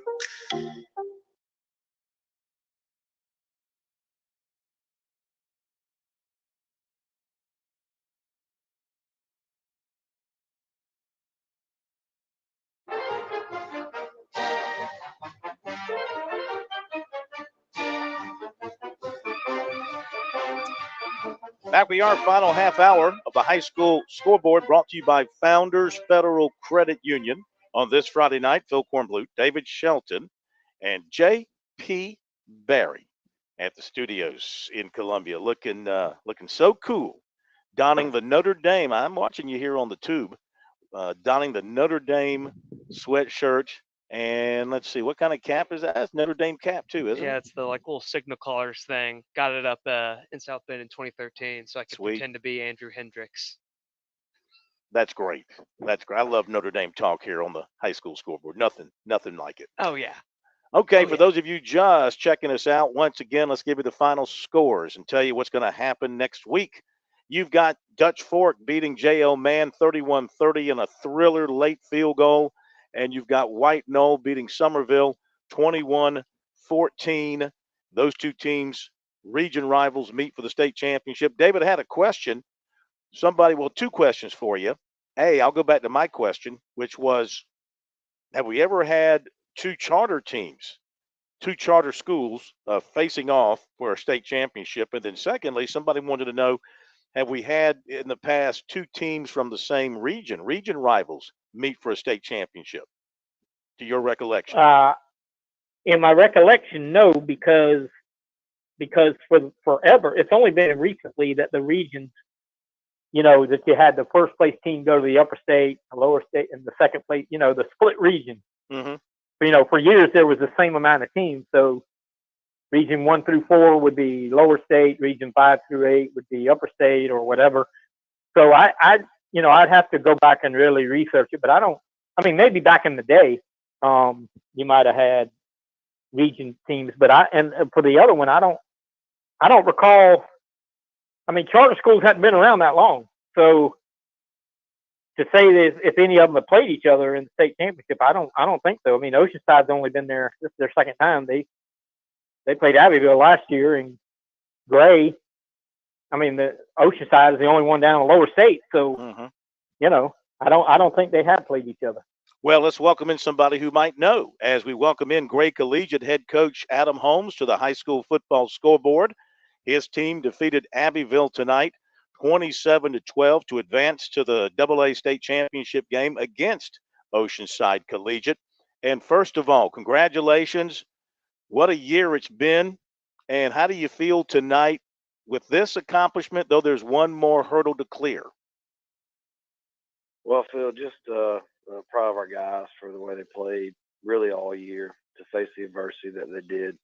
You know, at one point having a 4-game schedule and not really knowing what was going on and playing 4 really good football teams in Christchurch and Camden and Hammond and Crestwood, was a testament to us. But for our guys to battle through and find games and travel to Washington, D.C. and play a great team at St. John's, travel to Florida twice, Clearwater, IMG. Really, like at the end of the day, Phil, they want to say that, I really feel like they were really trying to, I don't want to, in essence, screw us, but they were. And I think at the end of the day, it really helped us out by playing this kind of team. So these guys were ready for games like tonight, against a great Abbeville team. Coach Nichols does an amazing job. They've kind of set the precedent in 2A. And as a program, that's something we've been trying to build for. So for our guys to get back here and get the job done, our motto all year has been R-O-T, regain our title. So we're either going to regain our title or we're going to rot away. And our guys have given us an opportunity tonight to get there. And we're excited about going down next Thursday and playing a great Oceanside. That's fantastic. Rot away and regain our title. That's excellent. Yeah. What about the performance tonight? From having reports on it, you got Abbeville down. You kind of put them in a position where they had to throw the ball. They had a throwing touchdown on you. They don't obviously throw the ball all that much and all that well. So in game planning, was that sort of your idea? See if you could get Abbeville into a passing game situation, thinking that would be to your advantage? Well, it was really, they just caught us on, they'll slip a back out every once in a while. They just caught a little H-back on a vertical seam, and our safety just didn't make a good read. And that was their first score of the first half. But other than that, our defense was dominant tonight. They came out and did their job. Offensively, we turned the football over twice, threw a pick in the end. Well, pick right before the end zone, and got them down to 1. So that got us a quick stop, and we got the ball back and scored. But we threw a pick in the first half as well. So we turned the football over. But defensively, our guys played lights out. Guys like Kane Williams and Blake Croft and Zeb Taylor and Taekwon Singleton, Michael. All those guys really did a great job of rallying and really kind of, getting us football back. And they got, and that's the thing. It's just like you keep them from just not getting the big plays. And we let them get one big play, and the quarterback broke one for 80 yards. But luckily, right after that, we took a kickoff back 90 yards and really kind of opened it up and got another stop and scored. And from there, pretty much out, we just kind of held the ball. Defense did a great job. And like I said, anytime you play a good Abbeville team like that, you got to come into here. You're going to get battle tested on both sides. But excited for our guys that they're going to get this opportunity. Like I said, all the adversity they face this year to play and try to win a state championship. Absolutely. David Shelton, you have any questions for the coach? Yeah, Adam, I was just listening to you talk, and I know, and I asked Chad Wilkes this tonight because I was at the Oceanside game. The offenses get a lot of publicity for good reason. I mean, they score points. Your guys score points. But I really feel like this game could be a defensive battle. I think both defenses are highly underrated. I mean, you may not have seen them on film yet, but I'm just going by what I've seen. They gave up a big play tonight, a big long run to that really good running back, but they had 2 fourth down stops. They had a pick six. Kind of the way y'all play. Do you go into a game like this thinking, hey, it's going to be a defensive game, or hey, we're gonna try to outscore them, or Just what's your approach to a game like this? Well, I mean, I haven't really seen them get on much, but I know they're really good on defense. I mean, that's kind of what they've kind of hung their hat on. Then when they lose their quarterback, so obviously, it kind of maybe limits them a little bit offensive, but they're still scoring points. So, but no, same point too. Like I said, our defense has played well all year. You look at our points per game, but you got to kind of be a little bit skewed by that when you're playing teams like St. John's and IMG and Clearwater. That kind of makes your points per game really go up. But our guys tonight really gave out a dominant performance that really, when offensively we had opportunities to score and kind of just didn't do what we needed to. We hung on our defense. And again, at the end of the day, I'm an offensive guy, but I know that, offense wins games, but defense wins championships. And defense travels. Defense can always Yes, travel.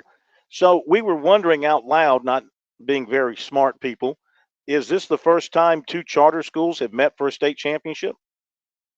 I believe it is. Because we were the first one to win it, and then I know Oceanside and them last year played for it. So, yeah. So, I don't know. I'm sure there's going to be a lot of talk about this one out there. Two charter schools playing for it, but you know what? I just look at it. Phil, that our guys do a great job. Our coaching staff does an amazing job coaching those guys up. I feel the same way about Oceanside. I know Chad Wilkes and those guys down there, and Coach Alonso on the defense side, do an amazing job coaching up their kids. And at the end of the day, that's what it's about, having great kids and coaching your guys up. And at the end of the day, that's what we're going to hang our hat on, that we're just excited for our guys that, this is not easy. I've got a guy on my staff, Michael Armstrong, who's an offensive line coach. He's been coaching over 30 years, and this is his first time playing for a state championship, so it's not something that you take lightly. We've been lucky enough to be in two of them in the past 3 years, but we're not going to take it lightly. We're going to enjoy it. We're going to do everything we can to try to bring that trophy home. Absolutely. If I may look ahead to the future with your program after what the high school league ruled, I think it was last week, the executive committee. So where do you think you'll be next year based on what you think your enrollment will be and what the multiplier will be? Do you have a feeling, an idea which class you'll be playing in next year? Well, I think we'll be somewhere 3A or possibly 4A. But, you look at it, what does 4A look like?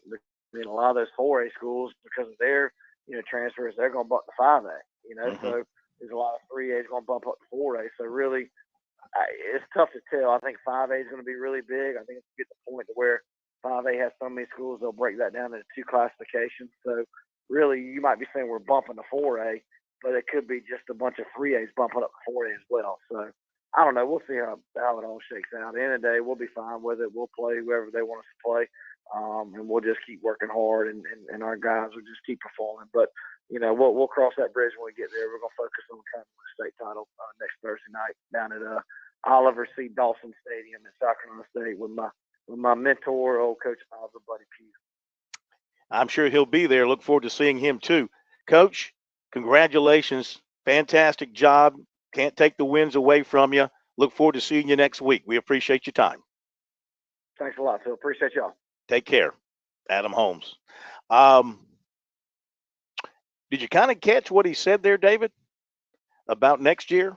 Not to focus on that yet, but as he was talking about, they might be 3A, 4A, but he mentioned, we got all these other, how do you put it, 4A, 5A schools with their transfers, and it's going to move them up. Yeah, in other words, saying that, hey, everybody's talking about us, but we're not charter schools. We're not the only ones who have a bunch of transfers.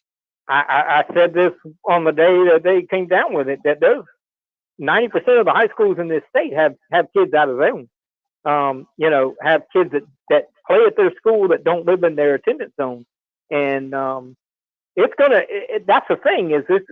People say, well, it won't affect 5A because there's nothing bigger than 5A. Well, it might affect enough of them where they make a 6A. Mm-hmm. And then they have a 5A, a 4A, and on down. Mm-hmm. Because as you move schools up in classifications, somebody's got to come down. Like, you can't have 75 schools in 5A. So it's going to be some jostling back and forth. And I personally, I don't know Oceanside. I don't know Gray's numbers. I have no idea. I'm just guessing from things I've heard They will not go above 4A, but I think they could be a high 3A. I think Oceanside's going to be 3A, maybe middle of the pack, maybe a little high 3A. I think Christchurch and St. Joe's Southside Christian will all be at least 2A. Again, I don't know their numbers. I'm going by theory and rumors and all that. We'll know the numbers soon enough. They have to release it. And so we'll know kind of, and when the high school league sends out their classification list, you'll be able to tell, based on where they're located, what their numbers are going to be. But yeah, I mean, Adam didn't say it in a mean way. It was just, It's a fact. Mm-hmm. It is a fact. I could sit right here and go through high schools in Charleston that I know for a fact have kids that are not in their attendance zone. And I don't care. It's not that big a deal to me because I'm not coaching and I'm not playing against, teams, but I mean, teams that were playing tonight in the lower state and upper state finals, almost all of them have kids out of zone. I'm not going to pinpoint each school. Sure. But I'd be surprised if 6 or 7, if not more, of those teams did not have, or really 10 to 12, maybe more of the 20 teams did not have out of zone kids in their school. And again, it's not, and people have to remember this because I got into a private conversation with a fan who I had to basically knock in the head this point. It is the number of students that are out of zone in the entire student population, not the number of athletes. This person was swearing up and down it was athletes, and I'm like, no. Now, at a Gray, at a Christchurch, at a Oceanside, a large portion of their student body are athletes. So if they're out of zone, they're out of zone. But they also have students, regular students. I know one particular kid that goes to Oceanside that is not an athlete. He's doing it for the academic program where he can get a associate's degree out of high school, and the curriculum and things. So but he would count because he doesn't live in that attendance zone, but he would count, and even though he don't play. That's why you asked last week, why don't they just count the athletes? Because you could have, not only could you have coaches cutting kids from programs to keep the number down, but you could have the guy in the band that doesn't play sports, but then decides he wants, he's 6'7", he wants to play basketball. Sure. But he'd be counted as a band guy. So you got to count the whole students, and I think people need to remember that it's not the number of athletes who are out of zone; it's your entire student population. All right, great point. A lot of people don't know that, but you're exactly right, and for that very reason, that's why they're doing it that way. Got to hit the last break tonight, and we'll come back with David. Recap the scores. Another edition of Shelton Says, maybe the most important one, because David proclaims the state championship winners on this night every year. And I think he's batting about like his high school average, about 545. Not a good average in picking games, but a good average in baseball. David has that coming up, and our final thoughts. We'll be back.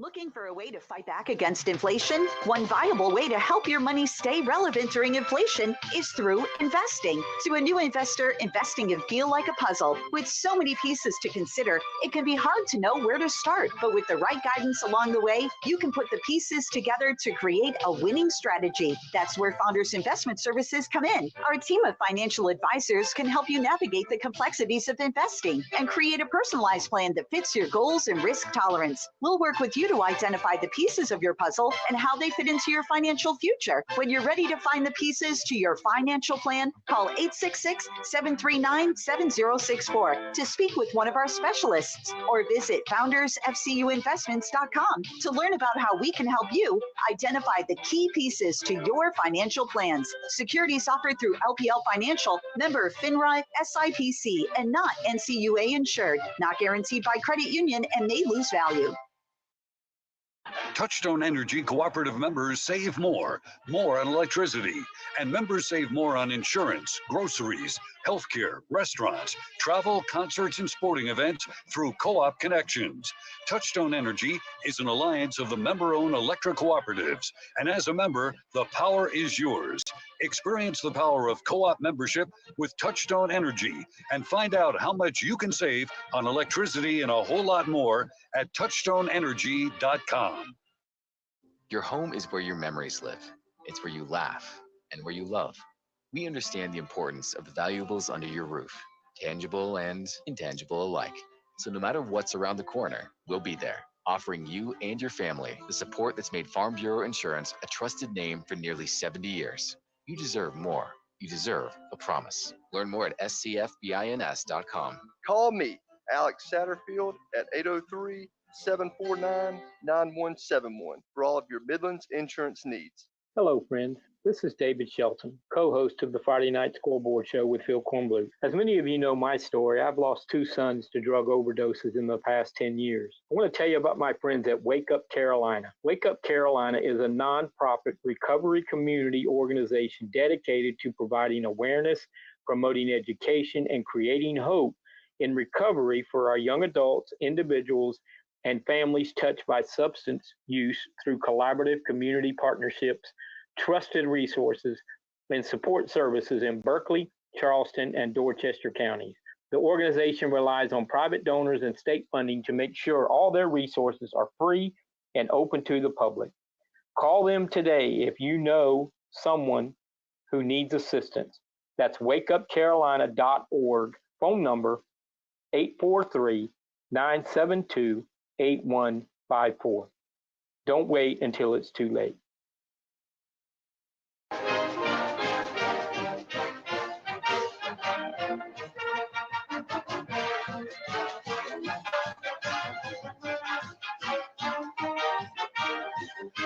The traditional final bumper, most overrated fight song in America, the Losing Irish of Notre Dame.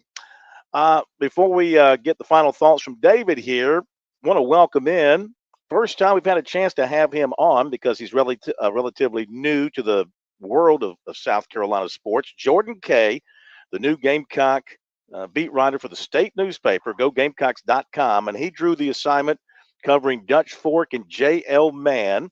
And Jordan, thank you for calling. Just wanted to get your thoughts. First time for you out and about covering a big high school football game in South Carolina since you moved here from Boise. What'd you think of what you saw over there tonight in this particular game? Bill, I might be in love with South Carolina high school football. I mean, I don't know if it's going to get much better than what I just saw tonight. It was really cool.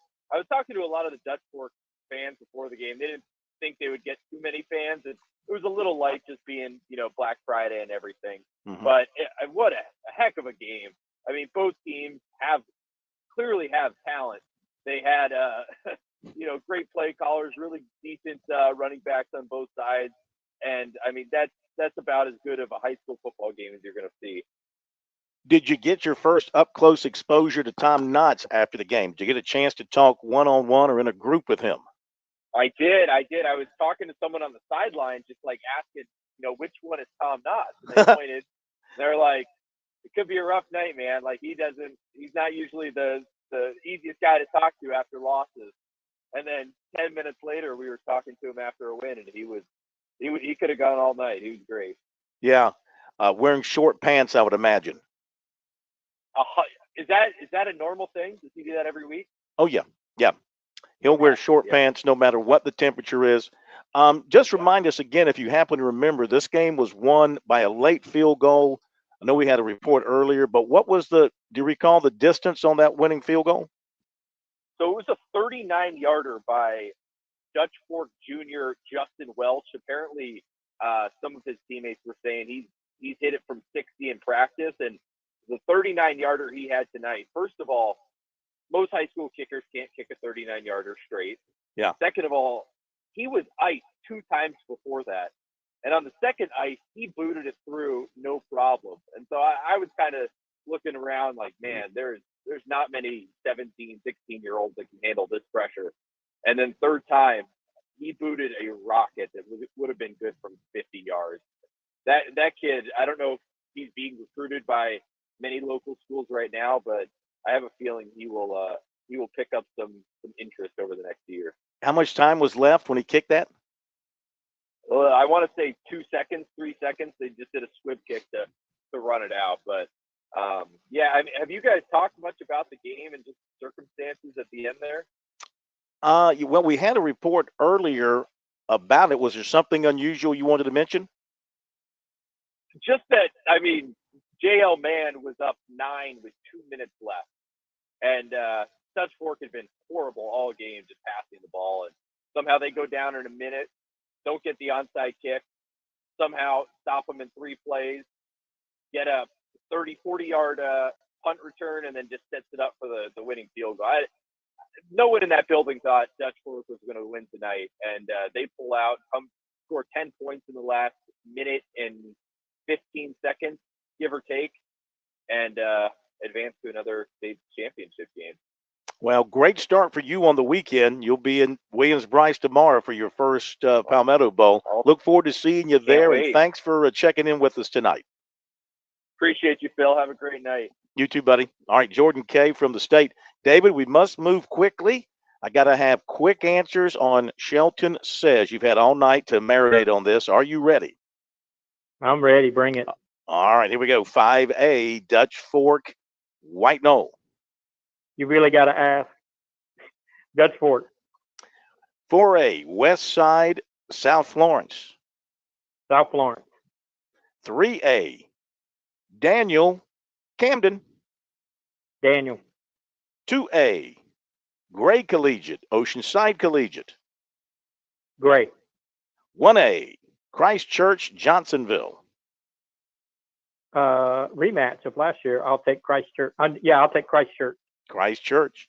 And the schedule, the 2A championship Thursday at 7, the 1A championship Friday at 2, the 5A championship Friday at 8, the 4A championship Saturday at noon, and the 3A championship Saturday at 7.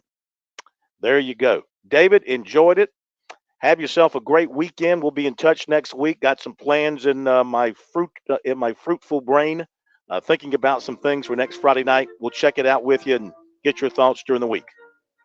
Okay, dope. Take care. Thank you. They call him best in business for a reason.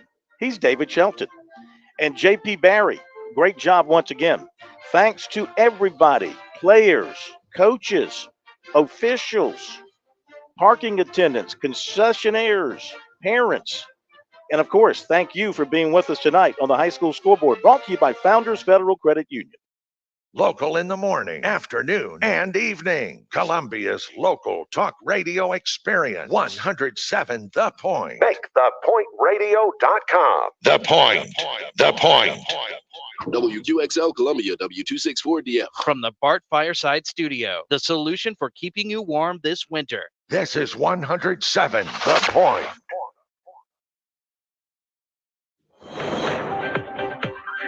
News this hour from townhall.com. I'm Keisha Stevens.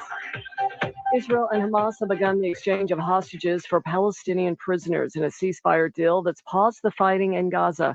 Correspondent Jackie Quinn reports. Spectators cheer as a convoy of ambulances and buses enter Israel from Egypt, bringing home the first batch of hostages to be reunited with the loved ones who survived last month's attack. Karen, Ohad, Adina. An IDF spokesman reading the name